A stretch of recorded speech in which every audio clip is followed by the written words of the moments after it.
बात। जब आप इस तरह से concept wise, connecting wise, compare wise, है ना, वैदिक एंड डिजिटल एजुकेशन, जीवन की समझ वाली एजुकेशन, वैदिक एंड डिजिटल जीवन की समझ वाली एजुकेशन लोगे।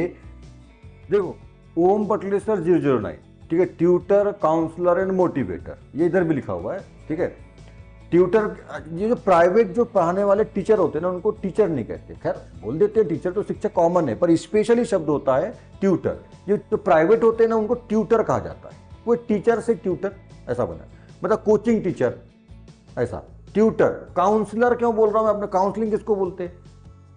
जब कोई समस्या आपको आ जाए ना, कोई परेशानी हो, कोई समस्या है, तो आप बैठ के समाधान, अरे यार ये आज ही बता सकता है हमको। मतलब काउंसलिंग का मतलब ये है कि मैं आपको ये बता रहा हूँ कि कैसे पढ़ना चाहिए, क्यों पढ़ना चाहिए, अच्छे से कैसे पढ़ना चाहिए। दूसरी बात ये कि काउंसलर का मतलब ये कि 12वीं के बाद या 10वीं के बाद हम क्या लें, और स्पेशली 12वीं के बाद हम क्या करें, ठीक है। बायो में तो सर बायो के बाद हम 12वीं के बाद क्या करें, लोग जनरली बीएससी करते हैं, बस बीएससी तो करना ही मत। 12वीं के बाद बहुत सारे टेक्निकल कोर्सेज होते हैं, बहुत सारे। और 12वीं के बाद 12वीं बायो वाला कौन कौन सा कोर्स कर सकता है, मैंने ये वीडियो काउंसलिंग में डाला हुआ है, आप देख लीजिएगा। ये काउंसलिंग में तो वो है, तो ये काउंसलिंग का काम भी है। मोटिवेशन तो देते रहता हूँ, करो लाइफ में ऐसा। ट्यूटर, काउंसलर एंड मोटिवेटर, ये मेरे पद हैं। जैसे कह देते थे ना, फला नाम और उसका पद रहता है नीचे, जैसे प्रिंसिपल मैडम होंगी, नाम लिखा है नीचे प्राचार्य, तो ऐसा ये ओम प्रकाश पटले, वो मेरा कोड है, लकी नंबर है, मेरा कोड है, वो कोड 009, और मेरा पद है ट्यूटर, काउंसलर, मोटिवेटर। मेरा जो संस्थान है वो है लक्ष्य कोचिंग एकेडमी। अब मैं क्या कराना चाहता हूं, मेरा जो विजन है, मेरी जो सोच है, मेरे काम करने का जो तरीका है, वो यहां लिखा है, वैदिक एंड डिजिटल। थोड़ा ये आगे पीछे होएगा। वैदिक का मतलब वेद से मतलब है पुरानी जो धार्मिकता, मतलब संस्कार, रीति रिवाज, परंपरा। माँ बाप की बात मानो, गुरु की बात मानो, ठीक है, अच्छे से रहो, सुबह जल्दी उठ जाओ, अच्छे से काम कर लिया करो, पढ़ाई को अच्छे से करो, ध्यान से करो, फलान देगा। जो पुरानी जो चीज़ें थी ना, वैदिक चीज़ें, है ना, थोड़ा प्रकृति से घुल मिल के रहो, खेल लो भी, कूदो भी, पर टाइम पे करो, मतलब ये सब तो वैदिक चीज़ें। आज क्या हो रहा है, सब लोग पैसे तो कमा रहे हैं, तो मेरी बात समझना, देखो ठीक है, लोग बहुत पढ़ाई कर रहे हैं, हाई फाई MBBS, तो फलाना ढिकाना ये वो, और प्राइवेट बहुत सारे काम कर रहे हैं, पति पत्नी सब मिलकर के जम के पैसा कमा रहे हैं, पर उनके माँ बाप गांव में तिल तिल के मर रहे हैं। बड़े शहरों में क्या होता है, यहाँ के जो लड़के या लड़कियां हैं, हाई एजुकेशन लेकर के, कोई अमेरिका में पढ़ रहा है, तो कोई कहीं पढ़ रहा है, तो कोई कहीं नौकरी कर रहा है। इंडिया के अंदर ही आप देख लीजिए, कोई अपने शहर का, अपने छोटे शहर का बंदा कोई बड़े शहर में जाके जॉब कर रहा है, उसने उधर ही शादी कर ली, उधर ही अपने बीवी बच्चों के साथ रह रहा है, उसके माँ बाप जो हैं घर में बुढ़े हो गए बेचारे, है ना, चल फिर नहीं सकते, तबीयत खराब हो गई, तो उनको डॉक्टर बुलाने के लिए कोई नहीं है, ठीक है, उनको खाने पीने और उनको दवाई खिलाने के लिए कोई नहीं है, उनको कोई पूछने बताने वाला कोई नहीं है, उनकी तबीयत खराब है तो बेचारे पड़े ऐसे ही मर जा रहे हैं। तो उस माँ बाप ने क्या इस बात के लिए बच्चों को जन्म दिया, हमको मरते समय ऐसा छोड़ के भाग जाओ? किस बात का तुम्हारा पैसा इतना सारा और तुम्हारी नौकरी भाड़ में गया, जब जिसका पैसा नौकरी माँ बाप के साथ नहीं है, और माँ बाप के बुरे वक्त पर, या बुरे नहीं अंतिम वक्त पर, या बुरा वक्त, अंतिम वक्त थोड़ा सा बुरा हो सकता है, तो अंतिम वक्त पे यदि बच्चे साथ नहीं है, जैसे बच्चे के जब बच्चा छोटा होता है तो माँ बाप उसके लिए अपना जीवन त्याग देते। आज हमारी वाइफ नौकरी कर सकती है, या वो भी कमा सकती है, जा सकती है ना, वो भी MA इंग्लिश MA और BEd है, ठीक है, उसको हम कहीं भी लगा सकते थे, कहीं भी, अभी 5,000 10,000 कहीं नहीं गया उसका, पर हम नहीं, बच्चे ज़्यादा जरूरी है अभी, उनके साथ माँ बाप का होना बहुत जरूरी है। हाँ, जब बड़े हो जाएंगे, थोड़े से 5 साल के ऊपर चल जाएंगे, थोड़ा सा अपना समझ लेंगे, उसके बाद तुम भी काम चालू कर दें, तुमको लगता है तो। मतलब माँ बाप जो है बच्चे के लिए अपना करियर त्याग देते हैं, अपना जीवन त्याग देते हैं भाई। और ये बच्चे बाद में अपनी बीवी नहीं छोड़ सकते, अपने बच्चे नहीं छोड़ सकते। छोड़ने का मतलब ऐसा छोड़ना नहीं बोल रहा हूँ मैं, थोड़ा एडजस्ट नहीं कर सकते कि नहीं यार हम छोटी नौकरी कर लेते हैं, हम बेंगलोर में नौकरी नहीं करते, हम भोपाल में नौकरी कर लेते हैं, और घर में मम्मी पापा के साथ में रहते हैं, या बेंगलोर में भी करें तो मम्मी पापा को साथ में ले लेते हैं, साथ में रखते हैं, और जैसे उन लोगों ने हमारे लिए सेक्रीफाइस किया, हम भी थोड़ा सा इनके लिए कर लें। और सेक्रीफाइस नहीं है, ये तो दायित्व है जी, कर्तव्य है ये तो। पर नहीं, बीवी बोलती है आज की लड़कियां आप लोग कैसे पढ़ाई करते हो, ये ऐसी पढ़ाई कर रहे हो, नहीं मैं तुम्हारे माँ बाप की सेवा नहीं कर सकती। अच्छा, अपने माँ बाप की कर सकती, जब उसके माँ बाप आ जाए ना, अब बहुत ऐसा सेवा बिल्कुल, अरे मम्मी कुछ खाओगे पियोगे, हाँ पैर दबा दूं फलाना ढेगा, पैसा चाहिए क्या चाहिए बताओ, ठीक है। और कमा कौन रहा है? पति, मान लो वो भी कमा रही, तो ऐसा भी किस मतलब का। मैं बोलता हूँ वो उस पति को, उस ऐसी पत्नी को छोड़ देना चाहिए जो अपने माँ बाप की तो बहुत सेवा कर रही है, पर अपने पति के माँ बाप, भैया पति भी तो है और पति परमेश्वर, तो पति को परमेश्वर मानने वाली क्वालिटी होनी चाहिए लड़कियों के अंदर, ऐसी शिक्षा दी जाए उनको। दूसरी बात, ऐसा नहीं है कि आप पति को परमेश्वर ही माने, वो पत्नी को भी अर्धांगिनी माने, उसको भी लक्ष्मी माने ना, दोनों बात है। ऐसा नहीं कि साला पति जो है परमेश्वर मान रहा है, परमेश्वर ध्यान धर दे रहा है उसको, वैसा भी नहीं, फिर वहां गड़बड़ है। दोनों बात होनी चाहिए दोनों तरफ से, है ना, कि सास ससुर भी उनको मान सम्मान दे, बहू को अपनी बेटी माने, और बहू भी जो है उनको अपने माता पिता माने, ठीक है। कहते हैं कि जब अपना लड़की घर छोड़ देती तो उसके माँ बाप भी उसके स्वयं के माँ बाप नहीं होते, मतलब उसके स्वयं के माँ बाप भी उसके माँ बाप नहीं होते, वो सास ससुर वही उसके माँ बाप होते, ठीक है ना। तो ये सब चीज़ों ऐसी शिक्षा दी जानी चाहिए जिससे कि संसार अच्छे से चले। और ये सब ये जो मॉडर्न आधुनिकता आ रही है जिसमें सब दुनिया भर के 36 टुकड़े हो रहे हैं, श्रद्धा आपताप है, ऐसी घटनाएं तो नहीं होंगी कम से कम। चलो हाँ देखो इधर, तो मैं क्या शिक्षा दे रहा हूँ कि भैया कम पढ़ाई करो, थोड़ा सा कम पैसा कमाओ, ठीक है, परंतु घर परिवार वो पुराने वैदिक चीजें, संयुक्त परिवार में रहने का, थोड़ा माँ बाप की सेवा करना। और एक बात है बताऊं, आप लोग अपने माँ बाप की सेवा नहीं करोगे ना और वो तिल तिल के मरेंगे ना, तो सौभाग्य सी बात है आपके बच्चे भी तो वही देख रहे हैं, ठीक है। इतिहास अपने आप को दोहराता है बेटा, आज तुमने अपने माँ बाप के साथ किया, कल तुम्हारे बच्चे तुम्हारे साथ करेंगे, बात सिंपल सी, ठीक है। कहावत है, मतलब इतिहास दोहराता है। यदि आप अपने माता पिता के साथ करोगे ना, ऊपर वाला देख रहा है, माँ बाप भगवान है हमारे, भगवान के साथ करोगे बराबर हिसाब मिलेगा तुम, ठीक है। और तुम्हारे माँ बच्चे भी करें ऐसी शिक्षा, तो वही मैं चाहता हूँ, वो वैदिक शिक्षा। और बहुत सारी ऐसी रीति रिवाज फलाना ढेकाना, आज हम नंगा पुंगा जो कर रहे हैं ना, ये जो बलात्कार हो रहे हैं हमारे, अबे पूरा कपड़ा पहनो यार भारतीय संस्कृति के अनुसार, ठीक है। कपड़ा उतारते कहाँ थे पहले के लोग? अपने पति के सामने, अपनी पत्नी के सामने। आजकल तो लोग कहाँ कहाँ नहीं उतारे, फिर देखो सारा सोशल मीडिया पे क्या है, इतना सा बिकनी पहन लिया, इतना सा पेंटी पहन लिया, और क्या क्या कर रहे हैं मतलब। तो बलात्कार नहीं होंगे तो घंटा पूजा होगी तुम्हारी, तुम देवी हो क्या? हमारी देखो, हमारी देवियां देखो, सरस्वती माता, लक्ष्मी माता, देखो ये गणेश जी देखो, देवियां देखो, देवता देखो, हैं कितने सुंदर और मस्त दिख रहे हैं बिल्कुल। इनको देवी भगवान बोलते हैं। ये कपड़े पहन पहन के अपने आप को पॉपुलर करके पैसा कमा रही, चाहे वो सेलिब्रिटी हो सकती है दुनिया की नजर में, मेरी नजर में तो मैंने जो बोला ना वही है। यही लोग समाज को बिगाड़ रहे हैं साले, इन लोगों पे बैन लगना चाहिए। फटाफटा कपड़ा पहन के कुल्ला दिखाते हैं सब, कच्चा बादाम कच्चा बादाम, इनका कच्चा बादाम निकाल देना चाहिए सालों में। और इन्हीं, अच्छा, और सबसे बड़ी बात, इनको देख देख के अपन जो लोग हैं, मतलब आजकल के जो बच्चे अपन लोग जो इनको देख कर कि इनको अपना रोल मॉडल समझ बैठे, है ना। वो क्या नाम अपना, साइना नेहवाल, साइना नेहवाल, पीवी सिंधु, सानिया मिर्जा, और ऐसे बहुत सारे मतलब महिलाएं हैं, बहुत सारे ऐसे मतलब पुरुष हैं, है ना, विराट कोहली, सचिन तेंदुलकर, महेंद्र सिंह धोनी और नीरज चोपड़ा, और ऐसे बहुत सारे। तो ऐसे लोगों को आदर्श मानना बंद कर दिए अपन ने, और आजकल नंगे पुंगे जो इन लोगों को अपन आदर्श मानते हैं अपना, ऐसी सोच हमारे ऊपर डेवलप हो गई। हमारे यहाँ एक समय था भारत के अंदर जब हम किनको आदर्श मानते थे, भगवान राम को आदर्श मान, कृष्ण को आदर्श मानते थे, और भी जो पहले के जो लोग हैं, परशुराम को आदर्श मानते थे, भीम कर्ण को आदर्श मानते थे। आज हम किसको आदर्श मानते? तो हमारे आदर्श ही गलत है ना। हम आदर्श किसको मान रहे हैं? जो कपड़ा उतार कर फेंक रहे हैं। तो तुम भी फेंकोगे, फिर बलात्कार के लिए तैयार रहो, फिर रोना मत साला हमारा बलात्कार हो गया।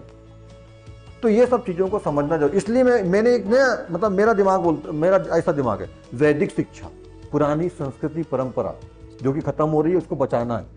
साथों साथ अब देखो दो कॉन्सेप्ट है, वैदिक प्लस डिजिटल। वैदिक तो हो, साथ में डिजिटल भी हो, ठीक है। हम इतिहास में किसने किसको मारा, फलाना ढकाना किया, गांधी जी ऐसा ऐसा, वो भी जरूरी है, पर उसी के पीछे ना रहकर के आने वाले 50 साल में क्या संभव है, टेक्नोलॉजी कहाँ जाएगी, दूरदृष्टि सोच, आने वाला क्या समय होगा, उसके हिसाब से कैसी पढ़ाई की जाए। हम पढ़ रहे हैं राजा अकबर ने उसको मारा, बीरबल फलाना ढकाना, अशोक महान, इधर का कोई रोल ही नहीं है साला। इधर तो सॉफ्टवेयर कैसे बनता है, डिजाइनिंग क्या होता है, 3D एनिमेशन क्या होता है, ये चल रहा है, और हम पढ़ रहे हैं राजा। अबे ऐसे में लाइफ हमारी बर्बाद नहीं होगी, क्या जॉब मिलेगी हमको क्या पढ़ना है आने वाले समय के साथ। इसलिए वैदिक प्लस, क्या जबरदस्त कॉन्सेप्ट लेके आया हूं। जब जिसको समझ में आएगा नहीं आएगा, पर मैं तो ऐसा ही, और ऐसे ही करना है मेरे को। तो वैदिक प्लस डिजिटल। और एक और बात, यहाँ जीवन की समझ वाली एजुकेशन, शिक्षा, जीवन की सीख या जीवन की समझ वाली। कैसा बोलता हूं मैं, खाना खा रहे हो ना तो पहले हाथ गीला रखो, थाली को भी गीली रखना, थोड़ी ऐसा पानी, दो काम हो जाते हैं। थाली में खाना खाने से पहले थाली को धुल लिया करो, बाहर से नहीं, अंदर वाले भाग से बाहर से धुल सकते हो, अंदर वाले भाग से। धुलने का मतलब उसमें यदि डस्ट वस्ट लगा है, धूल है, तो वो भी झड़ जाएगा, थाली गीली हो जाएगी और हाथ भी आपका गीला हो जाएगा। हाथ तो धुलना ही अच्छे से, बिल्कुल ऐसा ऐसा, पर गीला रखना। कई लोग क्या करते हैं, हाथ धुल लिया पूरा और पोंछ लेते हैं तो सूख जाता है हाथ, कपड़े से पोंछ सूख गया हाथ, है ना। ऐसा क्यों बोल रहा हूं मैं? अच्छा एक और बात, जब खाना खाते हो, निवाला खा रहे हो, तो 2 घूंट पानी पी लेना पहले, 1 गिलास मत पीना। खाना खाने के आधे घंटे पहले तक पानी नहीं पीना, नहीं तो वो आपकी भूख खत्म हो जाएगी। आपका जो जितने भी एंजाइम्स थे जो जिसने भूख बढ़ाए हैं आपके ना, जो भोजन को पचाएंगे, उसको सब बाहर डालोगे आप पानी पी करके, ठीक है, वो खत्म। तो पानी नहीं पीना आधे घंटे, हाँ 1-2 घूंट पी सकते हो, ऐसा नहीं, तो 2 घूंट पी लेना। खाना खाने के पहले हाथ गीला, थाली गीली, गला गीला। इससे क्या होगा, जब आप खाने को मिक्स करते हो ना, मतलब कलाते हो आप, तो हाथ में जो चावल वावल जो भी है खाना चिपकता नहीं। ये तो कभी आपने देखा होगा, सूखे सूखा हाथ है ना, सूखे हाथ से ऐसा चावल को मिक्स करना वाला पूरा चावल हाथ में चिपक जाता है, पर हाथ गीला रहेगा। अब गीला मतलब यहां से गीला मत करना, ये उंगली गीला, जितना जरूरत पड़ती है इतना उंगली को गीला करना है, ठीक है। ऐसा, अबे यार ये कैमरा किधर किधर भग जाता है, ठीक है। तो ऐसा इतना गीला कर लेना, उसमें देखना गीले हाथ से आप चावल को मिक्स करोगे तो चावल चिपकता नहीं हाथ में, हाथ भरता नहीं। ये तो कई लोग तो खाना खाते ना पूरा हाथ भरा डालते हैं, बड़ा बुरा दिखता है, तो ऐसा नहीं वो हाथ। दूसरी बात, थाली भी एक ध्यान रखिए, थाली गीली रहेगी ना, थाली में भी चावल सब्जी चिपकती नहीं, खैर चिपकेगी पर वो भरती नहीं थाली है। जब आप खाते हो ना, थाली वो साफ हो जाती है, तो मम्मी लोगों को धुलने में भी बड़ा सुविधा हो जाती है, और पूरा खाना भी बढ़िया मस्त पूरा मतलब साफ हो जाता है, मतलब एक बूंद भी मतलब वहाँ कुछ रहता नहीं। बूंद तो खैर रहेगा, पर जो कई लोग खाना खाते हैं थाला आधा बाहर आधा थाली में, क्या है भाई ये जानवर है क्या? हम मानव होमोसेपियंस, जितने भी प्रकार के जीव, सबसे उन्नत किस्म के लोग हैं हम, है ना, सबसे सर्वोत्तम जीव हैं, और खाना आधा बाहर आधा, जैसा मैं बनाना चाहता हूं तुमको मानव, इसलिए मेरा एजुकेशन है। तो जीवन की समझ वाली एजुकेशन। छोटी सी बात है, जब टॉयलेट करने जाते हो अब 2 नंबर, मैं क्या बोलता हूँ, सीट में पहले पानी डाल थोड़ा सा, 1 डब्बा। अब ये बताने की बात नहीं है भाई, सोचो मैं क्या, छोटी छोटी बातों से जीवन बनता है। मैं क्या बोलता हूँ कि 1 डब्बा पानी डाल दीजिए, जब बैठे हो करने के पहले, निकलने वाला उससे पहले 1 डब्बा पानी डाल दो। उससे क्या होगा सर? उससे ये होगा जी कि जैसे ही आपका वो मल बाहर आएगा ना, तो वो सीट पे चिपकेगा नहीं, सीट गीली रहेगी तो फिसल करके सीधे पानी में चल जाएगा। उससे क्या फायदा होगा सर? बास नहीं मारता उससे, गंदगी जो उसकी है थोड़ी मोटी तो आएगी पर उतनी नहीं आएगी। अब यदि वो मान लो सूखा सूखा सीट रहेगा और आपने किया, वहीं चिपक जाएगा, ठीक है, वहीं पे चिपक जाएगा, तो उससे क्या होगा कि वो बांस मारते रहेगा, और उसको फिर साफ करना पड़ेगा आपको। ब्रश लगाओ, ये लगाओ, फिर हार्पिक लगाओ, दुनिया का लगाओ। और ये थोड़ी सी चतुराई रखना है, थोड़ा सा ज्ञान रखना, थोड़ी समझ जीवन की रखना है। यदि आप 1 डब्बा पानी डाल देते हो तो सारा काम हो जाएगा। 1 डब्बा पानी के बजाय में 1 बाल्टी पानी बचेगा, बात से भी बचोगे, बहुत दुर्गंध नहीं आएगी, बहुत सुविधा हो जाएगी। छोटी सी बात। ज्यादातर देखना सीधी रोड पे रेत बहुत कम मिलेगी, जहां गोलाई है वहां पे रेत। मेन कारण डंपर भी है वैसे तो, और भी कारण है। देखो डंपर जब चलते हैं तो वो गोलाई में झुक जाते हैं ऐसे, और डंपर वाले रेत को बिल्कुल ऊपर तक भरते हैं, तो वहां से रेत गिर के नीचे जमा हो जाती है, ठीक है। अब आप स्पीड में गए और रेत के ऊपर गाड़ी को झुका के रहे हो ऐसा, तो रेत क्या करती है, गाड़ी के टायरों में ग्रिप नहीं बना पाती अच्छे। छोटे छोटे दाने होते हैं उसके, बड़े दाने होते तो पकड़ लेती है, वो चिपक जाती। छोटे दाने होते हैं तो उसमें गाड़ी फिसल जाती है, और छोटी सी गलती और जीवन की समझ सीख नहीं होने के कारण आपकी मौत हो जाती है। और केवल आपकी मौत नहीं है, आपके माता पिता, परिवार और पूरे सपनों की मौत है। छोटी सी गलती। ओम पटले चाहता है भैया ये छोटी सी गलती मत करो, और समझो कि जहां कहीं भी गुलाई आती है, आपको मालूम है गुलाई है, वहां पे थोड़ा सा ब्रेक मार लो, थोड़ा सा कम कर लो गति को, और आराम से निकल जाओ। जब सीधी रोड आ जाए भाग जाना। वैदिक, डिजिटल, पुरानी संस्कृति, माँ बाप का सम्मान, ये वो समाज में बड़े बुजुर्ग का मान सम्मान, नैतिकता, ये सब चीजें होनी चाहिए अपने अंदर। अच्छे इंसान बनो, साथ में डिजिटल भी बनो, ठीक है। कंप्यूटर, मोबाइल, फलाना ढेकाना, टेक्नोलॉजी का ज्ञान होना चाहिए, ऐसी शिक्षा लो टेक्नोलॉजी वाली। ये अकबर बिरबर महान भाड़ में गए थे, अच्छी बात है, उनको जान दो, उनसे हमारा लाइफ चलने वाला नहीं है। ज्ञान होना बहुत जरूरी है, इतिहास का ज्ञान जरूरी है। इतिहास में क्या क्या हुआ, कौन से हमारे महात्मा गांधी, कौन से हमारे अम्बेडकर, है ना, किन्ने हमको कैसे आजादी दिलाई, उनसे सीखना जरूरी है ना, वो सब जरूरी है, पर कम और ज्यादा काय का डिजिटल, जीवन की समझ वाली एजुकेशन, ठीक है। उसके बाद कंपेयर वाइज, देखो कंपेयर वाइज, तुलनात्मक अध्ययन, ये बताया ना मैंने, पादा को जिंदगी सीखा, है ना। कॉन्सेप्ट वाइज, कॉन्सेप्ट बनेगा उससे, अवधारणा दिमाग में पूरा फिट बैठ जाएगा, ठीक है। कनेक्टिंग स्टडी, जीवन को, स्टडी को जीवन से कनेक्ट करो। ये बताया बंध वाला, मैं तो जोड़ते आता हूँ, आपको कई बार बताता हूँ।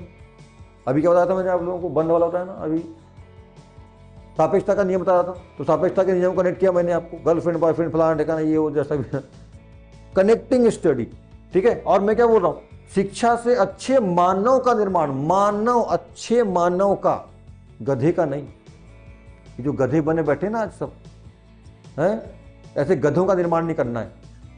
पैसा तो बहुत है पर संस्कार नहीं, लोगों से बात करना नहीं, गरीब को गरीब नहीं, गरीब को भिखारी समझते हो, तू साले गरीब है फलाना ढेकाना। अपने माँ बाप को बोलते हैं बूढ़े जल्दी क्यों नहीं मरता, अपनी माँ को बोलते हैं बुढ़ी तू मरती क्यों नहीं है। ऐसी शिक्षा, अरे हैं भैया, तुमको नहीं है पर शहरों में ऐसे बहुत है, फिल्मों में देखते हो तुम लोग, कई ऐसे ऐसे बच्चे हैं जिनने अपने माँ बाप को मर्डर कर डाले।